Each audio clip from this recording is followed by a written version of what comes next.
अब करना है ये वित्तीय वर्ष, ये बजट का वर्णन है। वित्तीय वर्ष 2022 के लिए दी जाने वाली टॉप 3 सब्सिडी। फूड सब्सिडी कितना है? 2,06,831 करोड़ का, 2,06,831 करोड़। फिर है फर्टिलाइज़र सब्सिडी 1,05,222 करोड़।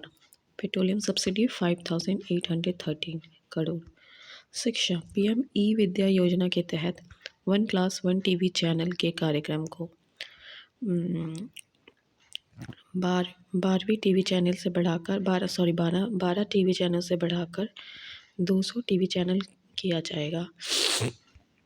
इसमें सभी राज्य के 1 से 12 तक की कक्षा के लिए अपनी क्षेत्रीय भाषाओं में अनुपूरक शिक्षा प्रदान कर सकेंगे। व्यावसायिक पाठ्यक्रम के तहत कौशल को बढ़ावा देने के लिए वर्ष 2022-23 में विज्ञान और गणित में 750 वर्चुअल प्रयोगशाला और समकालीन शिक्षण परिवेश के लिए 25 स्किलिंग ई लैब की स्थापना की जाएगी। 750 वर्चुअल प्रयोगशाला, ठीक है। बजट में डिजिटल विश्वविद्यालय की स्थापना की घोषणा हुई है। डिजिटल विश्वविद्यालय की स्थापना की घोषणा हुई। यह विश्वविद्यालय नेटवर्क आधारित हब स्पेस बुक मॉडल पर बनाया जाएगा। बजट में डिजिटल विश्वविद्यालय की स्थापना की गई। यह विश्वविद्यालय नेटवर्क आधारित हब स्पोक मॉडल पर बनाया जाएगा। स्वास्थ्य, नेशनल डिजिटल हेल्थ इकोसिस्टम को लागू किया जाएगा। मानसिक स्वास्थ्य परामर्श एवं देखभाल सेवाओं एवं बेहतर पहुंच के लिए नेशनल टेलीमेंटल हेल्थ प्रोग्राम शुरू किया जाएगा। इसके लिए 23 टेलीमेंटल हेल्थ सेंटर का एक नेटवर्क स्थापित होगा। 23 टेलीमेंटल हेल्थ सेंटर का एक नेटवर्क स्थापित होगा। निमहांस नोडल सेंटर के रूप में काम करेगा। IIT बेंगलोर तकनीकी सहायता प्रदान करेगा। महिलाओं और बच्चों के समग्र स्वास्थ्य लाभ के लिए मिशन शक्ति, मिशन वात्सल्य, सक्षम आंगनबाड़ी, पोषण 2.0 को शुरू किया जाएगा। महिला और बाल विकास मंत्रालय के तहत जितनी भी योजनाएं सभी योजनाओं को मिलाकर ऊपर की दी योजनाओं में बांट दिया गया है। 2 लाख आंगनबाड़ी को सक्षम आंगनबाड़ी के रूप में समन्वय किया जाएगा।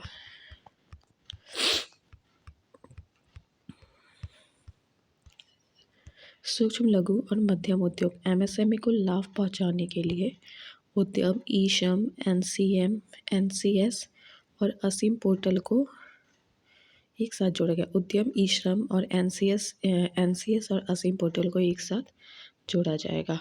ECLGS emergency credit link guarantee scheme के तहत 130 लाख से अधिक MSME को अतिरिक्त ऋण प्रदान किया जाएगा। MSME से संबंधित credit guarantee trust for micro and small enterprises को पूंजीवित किया जाएगा। इसमें MSME उद्यमों को 2 लाख करोड़ रुपए का अतिरिक्त ऋण मिल सकेगा। 5 वर्षों में 6 करोड़ रुपए के परिव्यय से RAMP programme, raising and accelerating MSME performance programme को शुरू किया जाएगा। CGTMSE का पुरस्कार MSME के लिए घोषणाएं। ECLGS को लागू करना और हॉस्पिटैलिटी एवं संबंधित उद्यमों पर विशिष्ट ध्यान। MSME के कामकाज को बढ़ाना और इसमें तेजी लाना। रैम्प प्रोग्राम को लागू करना। विभिन्न पोर्टलों की interlinking. PM divine prime minister development initiative for north east region योजना उत्तर पूर्व परिषद के माध्यम से चलाई जाएगी। इस योजना के तहत उत्तर पूर्वी राज्यों के विकास के लिए 1500 करोड़ रुपए खर्च होंगे। महत्वाकांक्षी ब्लॉक कार्यक्रम। महत्वाकांक्षी जिला कार्यक्रम 112 जिलों में लागू के तहत जिस जिले के ब्लॉक में विकास कम हुआ है उस पर वित्तीय वर्ष 2022-23 में इस कार्यक्रम के तहत बहुत ज़्यादा ध्यान दिया जाएगा। वाइब्रेंट विलेज कार्यक्रम। उत्तर बॉर्डर सीमावर्ती क्षेत्रों में जो गांव हैं उसमें जो भी गांव विकास के लाभ से वंचित हो गए उस उत्तरीय ऐसे गांवों पर इस कार्यक्रम के अंतर्गत ध्यान दिया जाएगा। फर्स्ट 2022 में 1.5 लाख डाकघरों को कोर बैंकिंग सिस्टम से जोड़ा जाएगा। अनुसूचित वाणिज्यिक बैंक के द्वारा 75 जिलों में 75 डिजिटल बैंकिंग यूनिट्स की स्थापना की जाएगी। इस अमृतकाल में ईज़ ऑफ डूइंग बिजनेस 2.0 और ईज़ ऑफ लिविंग के दूसरे चरण की शुरुआत की जाएगी। इसके अंतर्गत परिवेश पोर्टल के माध्यम से किसी भी तरह का ग्रीन क्लियरेंस दिया जाएगा, जैसे environment, forest, wild life, CRJ clearance. Company को आसानी से बंद और समापन के लिए CPACE की स्थापना की जाएगी। ABCG प्रमोशन टास्क फोर्स का गठन किया जाएगा। जनवरी 2022 में कर्नाटक सरकार ने बंगलोर में पहला भारत का पहला ABCG सेंटर का गठन किया। वित्त वर्ष 2022-23 में एम्बेडेड चिप आधारित ई-पासपोर्ट जारी किया जाएगा।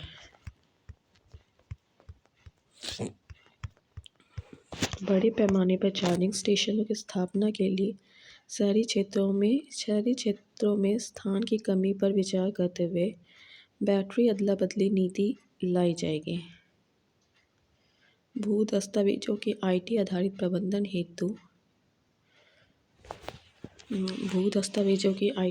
प्रबंधन हेतु unique land parcel identification number अपनाने के लिए प्रोत्साहित किया जाएगा। दूर दराज के क्षेत्रों सहित सभी ग्रामों में ऑप्टिकल फाइबर बिछाने का लक्ष्य 2025 रखा गया है। वित्त वर्ष 2022-23 क्या है? दूर दराज के क्षेत्र सभी ग्रामों में ऑप्टिकल फाइबर बिछाने के लिए लक्ष्य 2025 रखा गया है। वित्त वर्ष 2023 में हर घर नल का जल के तहत और 3.8 करोड़ परिवारों को कवर किया जाए। अभी तक 8.7 करोड़ परिवार कवर हो चुके हैं। वर्ष 2022-23 में PM आवास योजना के तहत ग्रामीण और शहरी 80 लाख मकान बनाए जाएंगे। वित्त वर्ष 2023 से RBI के लिए डिजिटल रुपये लाने की घोषणा वित्त मंत्री ने की है। अब ताप विद्युत संयंत्र में 5 से 7% हिस्सा बायोमास के रूप में जलाया जाएगा। बायोमास के रूप में, जिससे प्रति वर्ष 38 मिलियन टन कार्बन की बचत है, CO2 की बचत होगी। उद्योगों के लिए कोल गैसिफिकेशन और कोयलों को रसायन में परिवर्तन करने हेतु 4 प्राइवेट योजनाएं स्थापित की जाएगी। उद्योगों के लिए कोल गैसिफिकेशन और कोयले की रसायन में परिवर्तन हेतु 4 प्राइवेट योजनाएं स्थापित की जाए। वित्त वर्ष 2022 में हरित अवसंरचना के लिए संसाधन जुटाने होते सॉवरेन ग्रीन बॉन्ड्स जारी किए जाएंगे। वर्ष 2022-23 में सहकारी समितियां कंपनियां दोनों में समानता लाने के लिए टैक्स की दर 18.5% से घटाकर 15% कर दिया गया है। पहले सहकारी संगठन समितियां 18.5 टैक्स देती थी और कंपनियां 15%।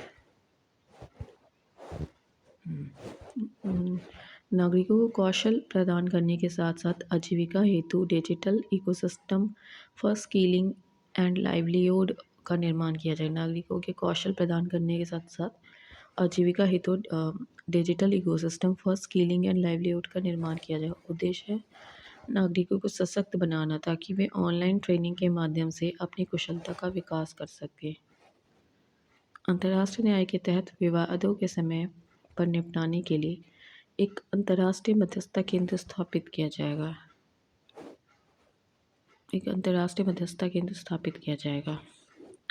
वर्चुअल डिजिटल परिसंपत्ति से हुई आय पर 30% की दर से टैक्स लिया जाएगा। काटे और तराशे गए हीरे और रत्न पत्थरों पर सीमा शुल्क कम करके 5% कर दिया गया है। सिर्फ काटे हुए हीरे पर 0 सीमा शुल्क लगेगा। काटे गए से तराशे में 5% और काटे हुए पे 0%।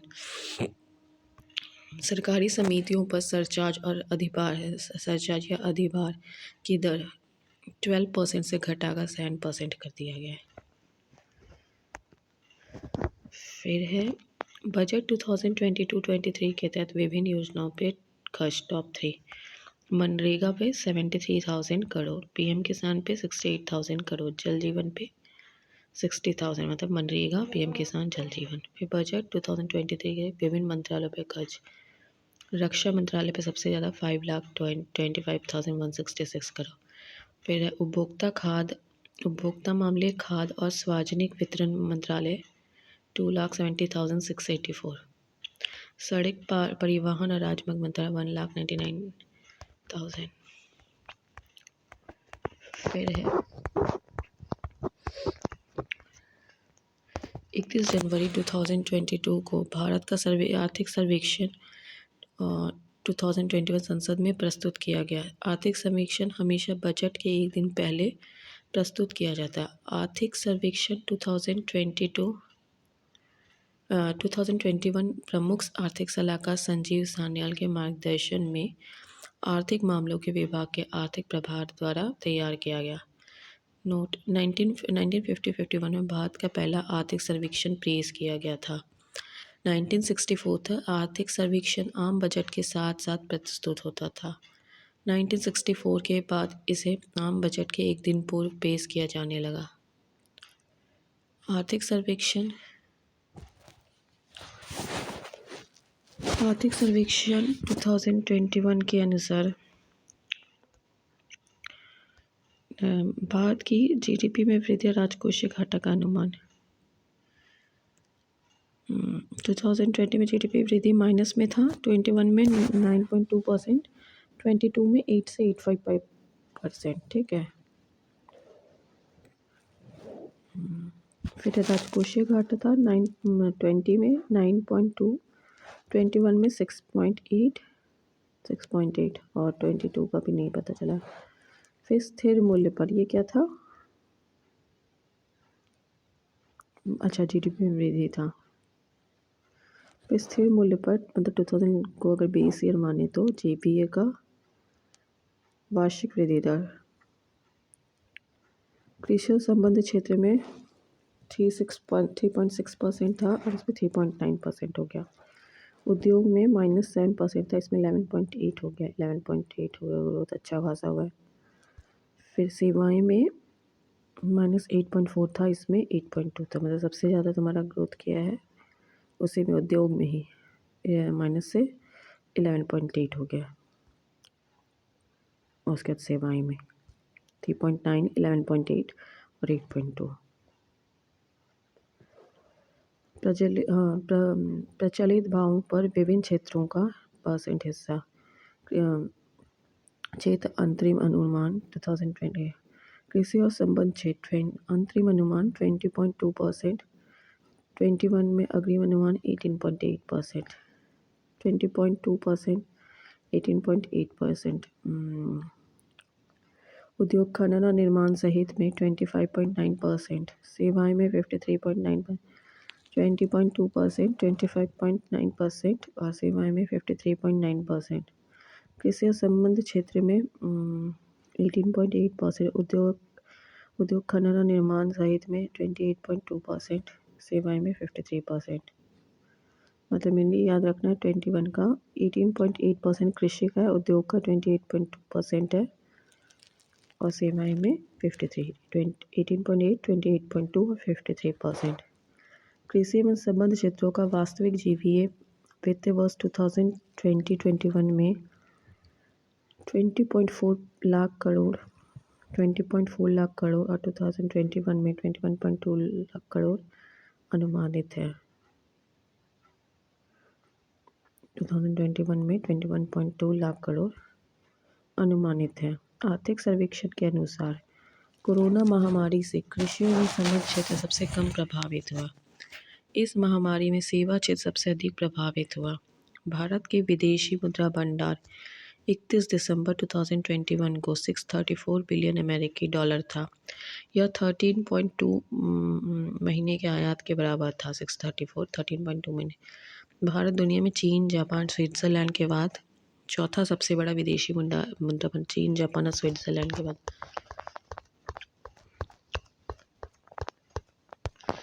भारत पे विदेशी ऋण सितंबर 21 के अंत तक 593.1 बिलियन अमेरिकी डॉलर था। विदेशी ऋण कितना था सितंबर 2021 के अंत तक?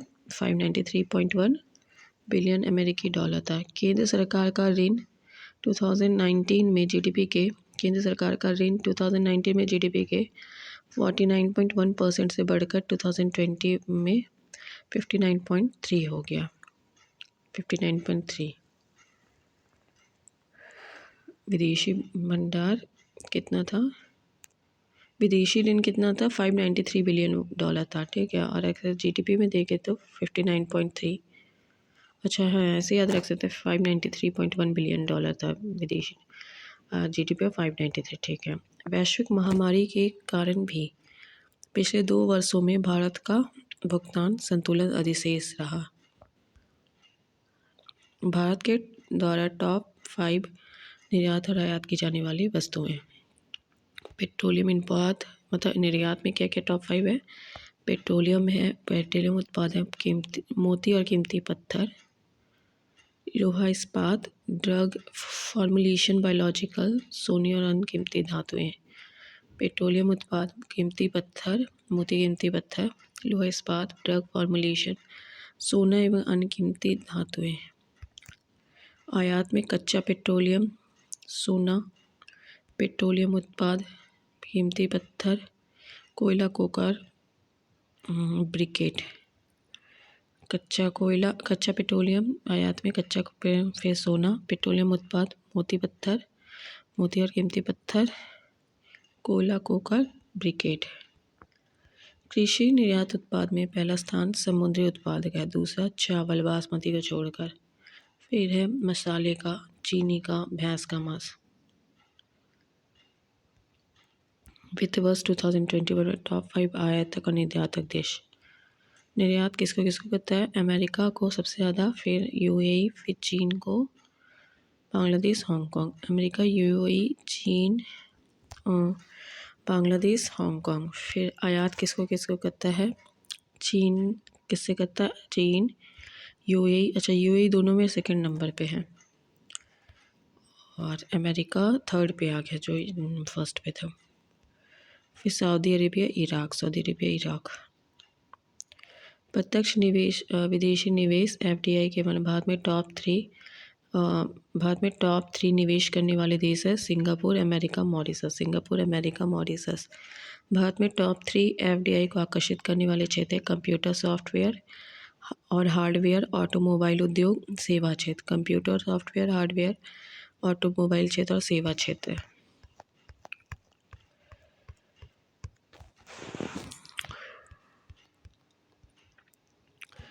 वर्ष 2021 के चौथे अग्रिम अनुमान के लिए देश में कुल खाद्यान्न उत्पादन कितना मिलियन टन का होगा? 308.65 मिलियन टन। कुल खाद्यान्न उत्पादन कितना मिलियन टन होने का अनुमान है? 308.65 मिलियन टन। वर्ष 2021 के लिए पहले अग्रिम अनुमान के अनुसार देश में कुल खाद्यान्न उत्पादन कितना मिलियन टन के रिकॉर्ड स्तर पर होने का अनुमान है? ये क्या 2020 के चौथे अग्रिम 2020 के चौथे अग्रिम अनुमान के अनुसार 308 मिलियन टन। और 2021 के लिए केवल खरीफ के लिए पहले अग्रिम अनुमान के अनुसार देश में कुल खाद्यान्न उत्पादन कितना मिलियन टन के रिकॉर्ड पर होने का अनुमान है? 150.50। भारत में तिलहन उत्पादन 2015 से 2020 तक कितना प्रतिशत बढ़ा है? तो 43%। तिलहन उत्पादन 43%। भारत में दलहन उत्पादन 2013 से 2021 में 33% का बढ़ोतरी हुआ है। 2013 से 2021 दलहन उत्पादन 2021 257.2 लाख टन है। दलहन का उत्पादन 2021 में 257.2 लाख टन है। भारत दुनिया का सबसे बड़ा दलहन उत्पादन है। वैश्विक उत्पाद का 25। भारत दुनिया का सबसे बड़ा दलहन उत्पादन देश है। वैश्विक उत्पाद का 25%। गन्ने का औसत वार्षिक उत्पादन कितना है? 35.5 करोड़ टन। गन्ने का औसत उत्पादन कितना है? 35.5 करोड़ टन। पाम तेल का उत्पादन वर्ष 2019 में कितना हुआ है? पाम तेल का उत्पादन वर्ष 2019 में 2.8 लाख टन, लेकिन इसका आयात है 88.17 लाख टन। पाम तेल का उत्पादन वर्ष 2019 में कितना हुआ है? पाम तेल का उत्पादन वर्ष 2019 में कितना हुआ है? तो 2.8 लाख टन, लेकिन इसका आयात हुआ है 88.7 लाख टन। ज़्यादा हुआ है, बहुत ज़्यादा हुआ है। वर्ष 2021 के कृषि आधारित उत्पादन आंकड़े। तिलहन का 36.1 मिलियन टन, तिलहन का है 36 है। चीनी का 32.6 मिलियन टन, 32.6। दूध का 210 मिलियन टन। मांस का 8.8 मिलियन। मत्स्य का 145 लाख टन, मत्स्य का 145 लाख टन है। अंडा का 122.1 बिलियन, अंडा का 122.1। वर्ष 2020-21 में अंडे के प्रति व्यक्ति उपलब्ध है 91 अंडे प्रति वर्ष। 2020-21 में दूध की अखिल भारतीय प्रति व्यक्ति उपलब्धता है 427 ग्राम प्रतिदिन। सरकार कृषि लागत एवं उद्योग मूल्य की सिफारिशों के अनुसार कितने अनिवार्य फसलों का एमएसपी तय करती है? 22 अनिवार्य फसलों में 14 खरीफ, 6 रबी फसलें, 2 व्यावसायिक फसलें, जूट और खोपरा शामिल है। शुद्ध सिंचित क्षेत्र का हिस्सा देश में कुल शुद्ध बुआई की गई क्षेत्र का कितना प्रतिशत है? 49%। शुद्ध सिंचित क्षेत्र का हिस्सा देश में कुल शुद्ध बुआई की क्षेत्र कितना प्रतिशत है? 49%। शुद्ध सिंचित क्षेत्र में 40% नहर प्रणाली के माध्यम से, 60% भूजल के माध्यम से सिंचित है। शुद्ध सिंचित क्षेत्र में 40% नहर प्रणाली के माध्यम से और 60% भूजल के माध्यम से सिंचित है। वैश्विक उत्पादन में भारत के विभिन्न कृषि मद का स्थान है। विभिन्न मद का उत्पादन। अंडा में तीसरा है भारत का स्थान, मांस में 8वां है। अंडा में तीसरा, मांस में 8वां। मछली में दूसरा, पूरे विश्व का 7.56, पूरे विश्व का 7.56। दूध में पहला, पूरे विश्व का 23%। चीनी में दूसरा है। देश का दूसरा सबसे बड़ा कृषि आधारित उद्योग कौन सा है? चीनी उद्योग। पहला कपास, चीनी उद्योग है, पहला है कपास। दुनिया में चीनी का सबसे बड़ा उपभोक्ता देश है भारत।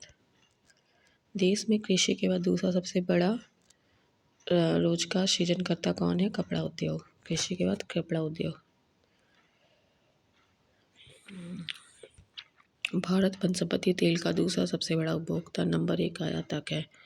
सबसे बड़ा उपभोक्ता नंबर 1 आयातक है। आर्थिक सर्वेक्षण के अनुसार 2020-21 में सड़क निर्माण की सीमा प्रतिदिन कितने किलोमीटर हो गई है? 36.5 किलोमीटर, 36.5 किलोमीटर। 2020 में 13,327 किलोमीटर सड़क का निर्माण किया गया है। 13,327। 64.45 लाख किलोमीटर सड़कों के साथ भारत संयुक्त राज्य अमेरिका के बाद दुनिया में दूसरा सबसे बड़ा देश है। 64.4 लाख किलोमीटर सड़कों के साथ, 64.45 लाख किलोमीटर सड़कों के साथ भारत संयुक्त राज्य अमेरिका के बाद दुनिया में दूसरा सबसे बड़ा देश है। 68,102 किलोमीटर से अधिक मार्ग के साथ भारतीय रेलवे दुनिया का तीसरा सबसे बड़ा नेटवर्क है। 68,102 किलोमीटर से अधिक मार्ग के साथ भारतीय रेलवे दुनिया का तीसरा सबसे बड़ा रेलवे नेटवर्क है। आर्थिक सर्वेक्षण 2021 के अनुसार 5 सितंबर 2021 में कुल 6087 रेलवे स्टेशन को वाईफाई सुविधा से लैस किया गया। नोट। रेलवे मंत्रालय के 24 मार्च 2022 के आंकड़े के अनुसार 6100 रेलवे स्टेशन पर वाईफाई सुविधा लगा दी गई। 67,000 रेलवे स्टेशन पर वाईफाई सुविधा लगा दी गई।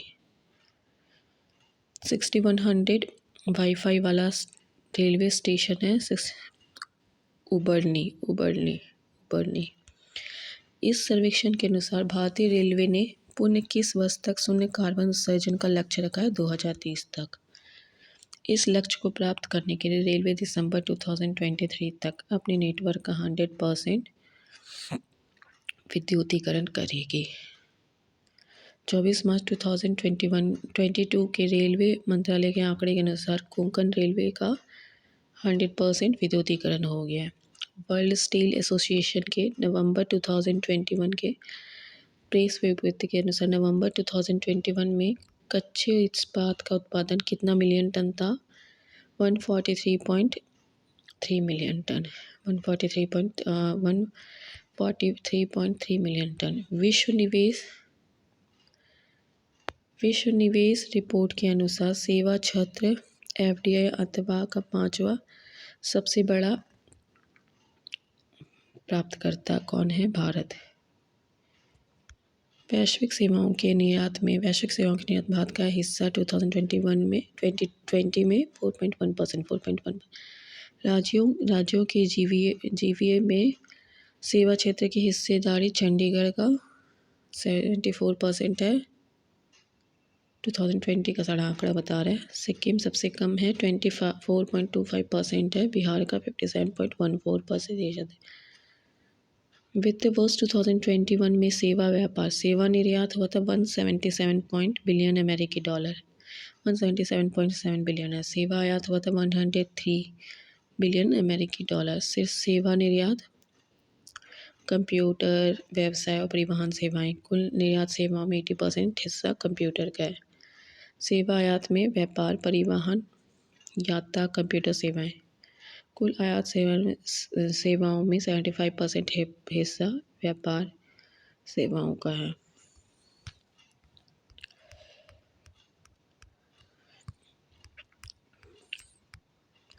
नवंबर 2021 के विश्व बैंक के आंकड़े के अनुसार भारत दुनिया में सबसे बड़ा प्रेषण प्राप्त करता है। यह 2008 से लगातार दूसरा और तीसरा स्थान है चीन और मैक्सिको का। 2021 में कुल 87 बिलियन अमेरिकी डॉलर का भारत में प्रेषण अंतर्प्रवाह हुआ है। आर्थिक सर्वेक्षण के अनुसार अनुसूचित वाणिज्यिक बैंकों का सकल गैर निष्पादित अग्रिम उत्पाद अनुपात सितंबर 2021 के अंत में कितना है? 6.9%। आर्थिक सर्वेक्षण के अनुसार अनुसूचित वाणिज्यिक बैंकों का सकल गैर निष्पादित अग्रिम अनुपात सितंबर 2020 के अंत में कितना है? 6.9%। इस अवधि में शुद्ध गैर निष्पादित अग्रिम अनुपात है 2.2%।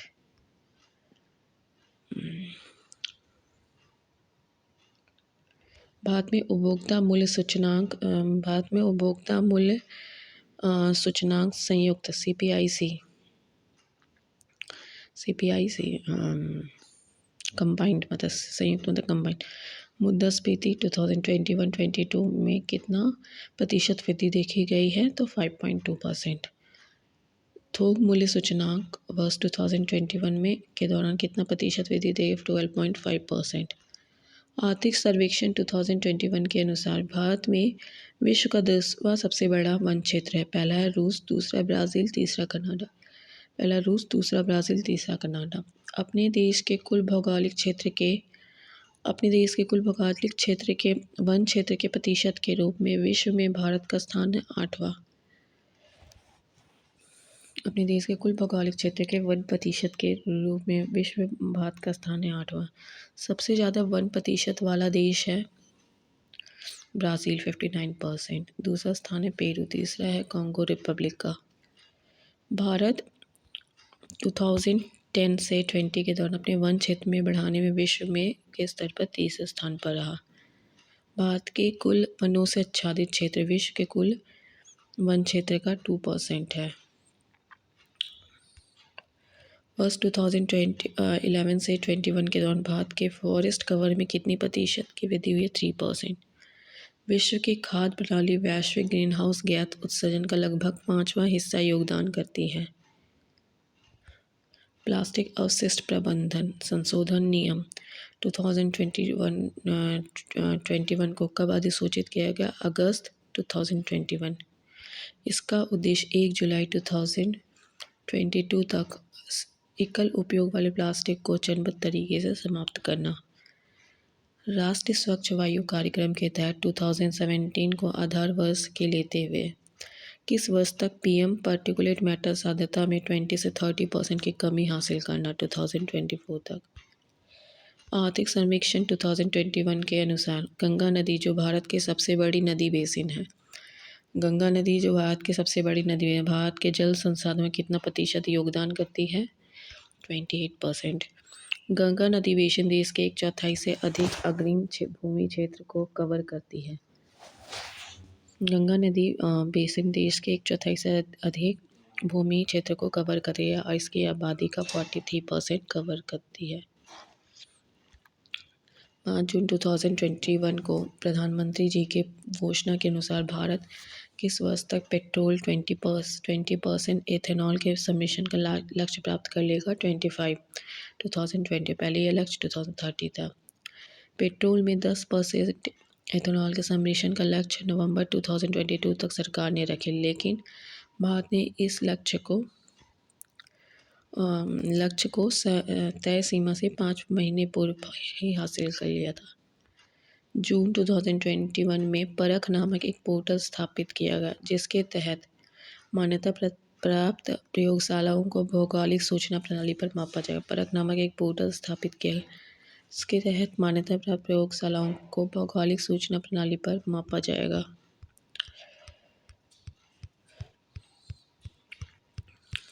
भारतीय फार्मास्यूटिकल उद्योग मात्रा के हिसाब से फार्मास्यूटिकल उत्पादन में दुनिया में कौन सा स्थान है? भारतीय फार्मास्यूटिकल उद्योग मात्रा के हिसाब से फार्मास्यूटिकल उत्पादन में दुनिया में कौन सा भारतीय फार्मास्यूटिकल उद्योग मात्रा के हिसाब से फार्मास्यूटिकल उत्पादन दुनिया में कौन सा स्थान है? तीसरा।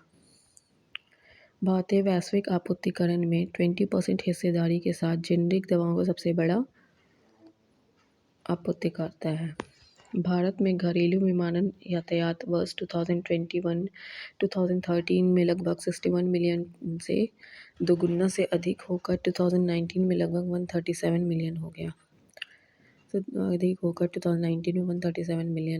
भारत में 13 प्रमुख बड़े बंदरगाह हैं। वर्ष 2020 के दौरान इन बंदरगाहों पर यातायात 672.68 मिलियन टन था। 672.68 मिलियन। भारत में 13 प्रमुख बंदरगाह वर्ष 2021 के दौरान इन बंदरगाहों पर यातायात 672.68 मिलियन टन था। फरवरी 2021 में ही बंदरगाह प्राधिकरण अधिनियम 2021 को अधिसूचित किया गया है।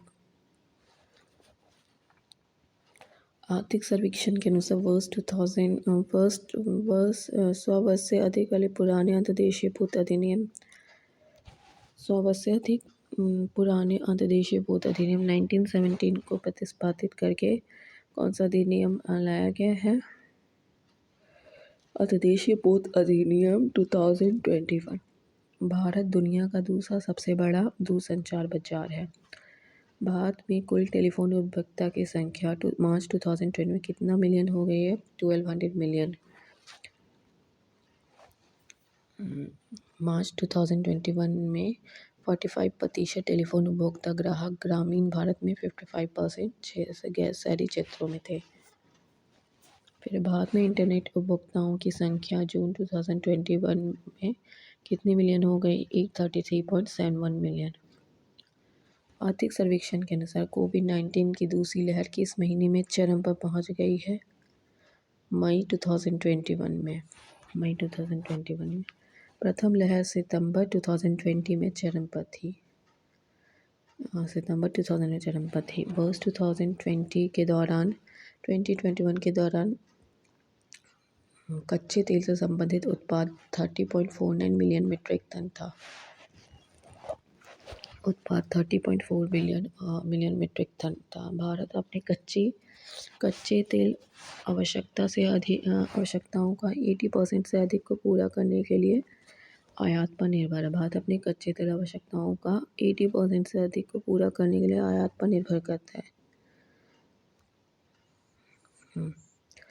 विभिन्न मद और 2020 उत्पादन के कच्चे तेल का उत्पादन 30.49 मिलियन टन मीट्रिक टन, प्राकृतिक गैस 28.67 बिलियन क्यूबिक मीटर। अच्छा, ये मीट्रिक टन में और ये क्यूबिक मीटर में है। प्राकृतिक गैस 28.67 मिलियन क्यूबिक मीटर। पेट्रोलियम उत्पाद 233 million metric metre ton, metric ton 233 उत्पाद। आर्थिक सर्वेक्षण 2021 के अनुसार स्टार्टअप की संख्या 2022 में बढ़कर 40,000 से अधिक हो गई। 2021 से बढ़कर 40,000 से अधिक हो गई। बंगलुरु की जगह अब भारत की स्टार्टअप राजधानी हो गई है दिल्ली। भारत अमेरिका चीन के बाद विश्व का तीसरा सबसे बड़ा स्टार्टअप इकोसिस्टम बन गया है। 44 भारतीय स्टार्टअप ने वर्ष 2021 में यूनिकॉर्न का दर्जा हासिल किया। 44 भारतीय स्टार्टअप ने वर्ष 2020 यूनिकॉर्न का दर्जा हासिल किया, जिससे भारत में यूनिकॉर्न की संख्या जनवरी 2022 तक 83 हो गई है। जनवरी 2023 तक 83 हो गए। भारत के मार्च 2022 तक 65,000 से अधिक मान्यता प्राप्त स्टार्टअप हो गए हैं। 65,000 से अधिक स्टार्टअप हो गए। $1 बिलियन से अधिक मूल्य वाले स्टार्टअप कंपनी को यूनिकॉर्न कहा जाता है। आर्थिक सर्वेक्षण 2021 के अनुसार अंतरिक्ष क्षेत्र में स्टार्टअप की संख्या हो गई है 101। वर्ष 2021 में केवल 47 नए स्टार्टअप अंतरिक्ष क्षेत्र में बने हैं। स्टार्टअप अंतरिक्ष क्षेत्र में 47 नए, ऐसे टोटल हो गया 101। अंतरिक्ष अर्थव्यवस्था भारत का योगदान है केवल 2%।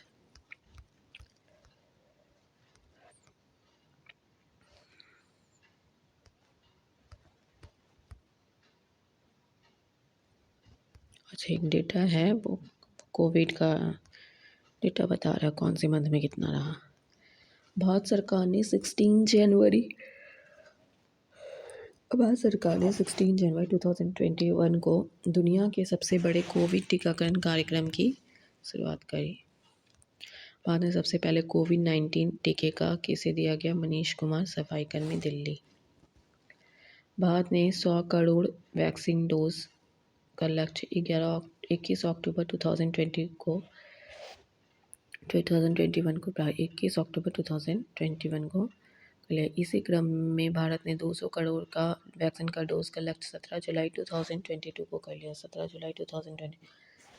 16 जनवरी 2021 को टीकाकरण अभियान आरंभ होने के बाद 100 करोड़ के अंक तक पहुंचने में लगभग 9 महीने लग गए। 16 जनवरी 2021 को टीकाकरण अभियान आरंभ होने के बाद 100 करोड़ के अंक तक पहुंचने में लगभग 9 महीने लग गए और 200 करोड़ टीकाकरण के आंकड़े तक पहुंचने में कुल 18 महीने लगे। 200 करोड़ टीकाकरण के आंकड़े तक पहुंचने में क्या है 16 जनवरी 2021 को टीकाकरण अभियान आरंभ होने के 100 करोड़ के अंक पे पहुंचने में 9 महीने लगे। 200 करोड़ में कितना 18 महीने लगे। इस सबसे अधिक एक दिन का टीकाकरण रिकॉर्ड 17 सितंबर 2021 को हासिल है, जब एक ही दिन में 2.4 करोड़ टीके लगाए गए। केंद्र सरकार ने 15 जुलाई 2022 से सरकारी कोविड टीकाकरण केंद्र CPC में सभी पात्र वयस्क आबादी को निःशुल्क एहतियाती खुराक प्रदान करने के लिए 75 दिवसीय कोविड टीकाकरण अमृत महोत्सव आरंभ किया। वर्ष 2021-22 के केंद्रीय बजट में कोविड-19 टीकाकरण कार्यक्रम के तहत टीका खरीद के लिए 35,000 करोड़ रुपये आवंटित किए गए। 35,000 करोड़ रुपये आवंटित किए गए थे। फिर वैक्सीन मैत्री पहल सहयोगी देशों को कोविड-19 टीका प्रदान करने के लिए जनवरी 2021 में इस पहल की शुरुआत की गई। सहयोगी देशों को कोविड-19 टीका प्रदान करने के लिए जनवरी 2021 में इस पहल वैक्सीन में पहल की शुरुआत की गई। इस पहल के तहत सबसे पहले टीका भूटान ने भारत से प्राप्त किया। फिर है भारत का घरेलू Covid vaccine Covaxin Bharat biotech और आईसीएमआर के नेशनल इंस्टीट्यूट ऑफ वायरोलॉजी के सहयोग से आईसीएमआर और भारत बायोटेक और आईसीएमआर के नेशनल इंस्टीट्यूट ऑफ वायरोलॉजी के सहयोग से Covishield serum institute of India और आईसीएमआर के ऑक्सफोर्ड एस्ट्रोजेनिका के सहयोग से आईसीएमआर के ऑक्सफोर्ड। फिर है Covax serum institute of India द्वारा कॉर्बेवैक्स बायोलॉजिकल ई लिमिटेड द्वारा विकसित कोर्बेवैक्स बायोलॉजिकल ई लिमिटेड द्वारा विकसित जाइकोव डी जायडस कैडिला द्वारा विकसित जानवरों के लिए विकसित भारत के पहले कोविड-19 वैक्सीन का नाम क्या है? एनोकोवैक्स आईसीआर प्लस आईएनआरसी द्वारा विकसित भारत के औषधि महानियंत्रक द्वारा मंजूर वैक्सीन भारत के पास है vaccine Covishield non replicating adenovirus vector आपातकालीन मंजूरी 1 जनवरी 2021 का Covishield non replicating adenovirus vector Covaxin inactivate pathogen based है इनएक्टिवेटेड पैथोजन बेस्ड है 3 जनवरी 2021 को इसको वो दिया गया था मंजूरी। रूस के स्पुतनिक वायरल वेक्टर अप्रैल 2021 का अमेरिका का मॉडर्ना वैक्सीन mRNA मॉडर्ना 2021 है अमेरिका का जॉनसन एंड जॉनसन वेक्टर बॉनिट अगस्त 2021 जाइकोव डी डीएनए बेस्ड अगस्त 2000 कोवोवैक्स प्रोटीन सब यूनिट दिसंबर 2000 Covovax protein subunit Corbevax protein subunit दोनों प्रोटीन सब यूनिट दिसंबर 2000 Sputnik Light non replicating viral vector फरवरी 2021 स्पुतनिक 5 नॉन रेप्लिकेटिंग एक और है कोविशील्ड और स्पुतनिक सेम है उसमें कोविशील्ड में एडिनो वायरस है बस वायरल वेक्टर। भारत के एंटी कोविशील्ड ड्रग या दवा 2D ऑक्सी डी डिक्लोग्लूकोज 2DG इसे DRDO के डॉक्टर रेड्डीज लेबोरेटरी हैदराबाद के सहयोग से विकसित किया गया। इसे DGCI के द्वारा मंजूरी भी दी गई है। यह दवा पाउच में पाउडर के रूप में आती है जिसे पानी में घोलकर मौखिक रूप से लिया जाता है। भारत के औषधि महानियंत्रक DCGI ने कोविशील्ड के लिए भारत के पहले नेजल वैक्सीन इनकोवैक को मंजूरी दी। इसका उपयोग 18 वर्ष से अधिक आयु के लोगों के लिए किया जाएगा। वैक्सीन का निर्माण भारत बायोटेक द्वारा किया गया। हर घर दस्तक 2.0 अभियान राज्य और केंद्र शासित प्रदेशों में कोविड-19 टीकाकरण की गति और कवरेज में लाने के लिए हर घर दस्तक अभियान 2.0 को 1 जून 2022 से शुरू किया गया है। 1 जून 2022 से शुरू किया गया। यह अभियान 31 जुलाई 2022 तक चलेगा। Thanks for watching.